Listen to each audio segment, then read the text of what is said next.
So today I bring you something that's not a camera, but a photo printer, the Canon Selphy 1500. Now, all over YouTube and TikTok, photographers will tell you buy this printer, it's good to have around, and it's able to print your stuff quickly. But none of them show you the full capabilities of this printer, and that's what I'm going to show you today. And what started this is when I was on TikTok, I saw someone create film strips like you would get at a photo booth. And I didn't know how to make these, and I couldn't find any videos anywhere to show me how to make these. So I'm going to show you the full capabilities of this printer, and hopefully it helps you in your creative endeavors or journaling or whatever you need this printer for. So this printer in general prints 4x6 photos, but it actually is closer to the metric units that are listed on the box. So if you convert those metrics to these moon measurements, you're going to get 3.94 inches by 5.83 inches. So it's a little smaller than 4x6, but it still fits in a frame, still fits in your photo album. But just to keep in mind, it is a little smaller than a 4x6. Basically, all the printing is done through the app, although you can connect the printer to your computer and print out the stuff from your computer. And also I found in certain circumstances where the color would be off in the photos, but if you put the photo on an SD card, plug that SD card into the printer has a better time printing out the colors. It's very weird. Don't understand it, but that's just how my printer works, and I don't know if that's like a general thing or just my specific printer. This printer does sublimation printing, so it doesn't use like liquid ink. It uses a ink ribbon that rotates and keeps moving until it's exhausted. And basically the ribbon is situated into 4 kind of areas. One is kind of a yellow color, a red color, a blue color, and then a clear coat. And the clear coat basically negates fingerprints, dirt, kind of waterproofs the photo, and that's what the clear coat does. So every photo uses each part of this ribbon, and then the ribbon moves, and then it never touches that ribbon again. And then you keep printing off this ribbon until it's fully exhausted. And then you have to replace the ribbon and most likely the paper, because the paper matches the quantity that could be made with that ribbon. And I feel like this way of printing, it creates good quality photos. I'm pretty sure there's a bunch of comparisons on YouTube, and the Canon Selphy always comes out on top. Let's just dive into creating a regular 4x6 photo before we get into some of the spicier stuff. So you start by getting the app and going into the phone. And what you're gonna do is you're gonna click on the photos on the top, and then you're gonna click the photo you wanna select to print, and you could select up to multiple photos and it'll just print one after the other, in this mode at least. From this you could pick if you want the date and time to show up or any captions. You could also place the captions in certain areas in the photo. You could also make the photo either be borderless with minimum extension, or bordered. Usually in my work I do no border, but when I print photos for, let's say, like the Pentax 17, I like to have the border there because it just looks cool for a half frame camera. And then you can also select what kind of border to have. So you can have a white border or a black border.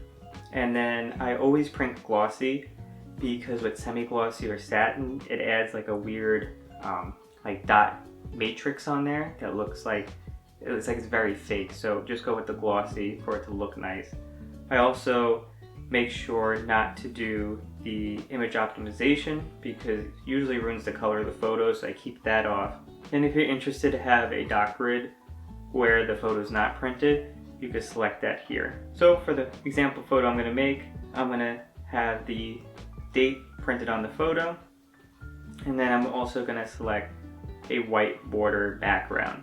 And then once I have that selected, I'm going to send it to the printer, and it takes about 40 seconds to print. So as it's printing, basically what it's doing is it has an ink ribbon and it uses sublimation printing, so it'll print one color at a time, the 3 major colors, yellow, blue, and red, and also put a clear coat on top, so it passes through 4 times. And then once that ink on that ribbon's used, the ribbon keeps on moving and never print on that area again. So it's a disposable ribbon for the photo prints. So here is a photo that printed. You have the date and time, you have the white border, and it looks really nice. I feel like it beats like a CVS print, but it obviously doesn't beat professional, but it beats like a drugstore type of print. So before we get into more of the spicy stuff, the other settings on this printer is not like full photos, so it might require a little more creativity. I have this Fiskars cutting board, so it has measurements on the board, and then it has a cutter, and it shows you exactly where it's going to cut. I use this for the prints that come out of the printer, and then I can cut them up. So let me show you an example. I just started this book, and I'll give you an example in here. So here's my trip to Boston, and from here I printed these out from the printer, and basically I cut them using the thing I just showed you, and I'm able to get small cuts. I use this Scotch double-ended tape, and it's a permanent tape, and I use that on the back of the photos to add them to that book. So you can get really creative with a lot of stuff that comes out of this printer, but some type of materials that you may be interested in. Also, with this cutter, I use it for my 35mm film, so when I get it back from being developed, I can cut the film up into smaller pieces and archive them. So instead of using your shaky hand and a scissor, this might be a good alternative for you. So I'll link all these in the bottom of the video if you're interested in purchasing any of these things. It does make life a little bit easier getting these things. Moving on, there's the Collage, and basically what the Collage allows you to do is you could pick up to 8 photos and it'll just organize them into squares. The collage is what I use for actually that journal I just showed you, so I put them in a collage and then I would cut out the squares, the needed squares. Now the next setting is pretty interesting because that allows you to print ID photos, and if you click your picture that you would like, you have an option to print it in 2x2, 40 by 50 millimeters, 35 by 45 millimeters, so that will get you your passport size photos, so people who like to travel. This is how you could print out your passport photos, so you can take your photo at home, print it out right here, and you don't even have to leave your house. You can also print 30 by 40 millimeter, 25 by 35 millimeter, and 25 by 30 millimeter, and then it'll also print multiple photos of that size, so you're not really wasting paper, so it'll just print all the photos on that one paper. So the shuffling option is pretty cool. You could do up to 20 photos rather than 8. And what it does is it just shuffles all the photos together. It'll make some small, some big, and it'll put them in random places, and you can kind of select which randomization you want to print out. This next one's pretty cool for people who are more creative. You can select the size. So here, for example, I can select the photo, and then over Christmas I actually bought these ornaments that were 2x2. So I had to guess where they were on the page and print it out and just trial and error change the size of the crop to try to get the pictures to come out. But with this new update, it allows you to pick the size of the photo. So here I could do the width and height as a 2x2 inches, and then I will get the exact size photo, and I would be able to make 2 ornaments from this specific setting. So that's just a small example of what you could do with this setting. This setting is actually new too, and it's tiling. So what it would do is you would pick a photo that you want to print out, and then you could pick how many tiles make up that photo. So for example, here it could be 1, 2, 4, or even 8, up to 8 tiles, where you could basically get a bigger photo from the small printer by just lacing them together. You could use that double-sided tape, tape them on cardboard, and make a giant tile. Or you could put them on your wall and kind of like storyboard it. I'm actually going to print it out just to show you what it looks like. So here is a tile. I created 2 tiles, and you get basically a bigger photo because you would normally get something that looks like this, and now you got something that's double the size of that original photo. And again, it does a fantastic job.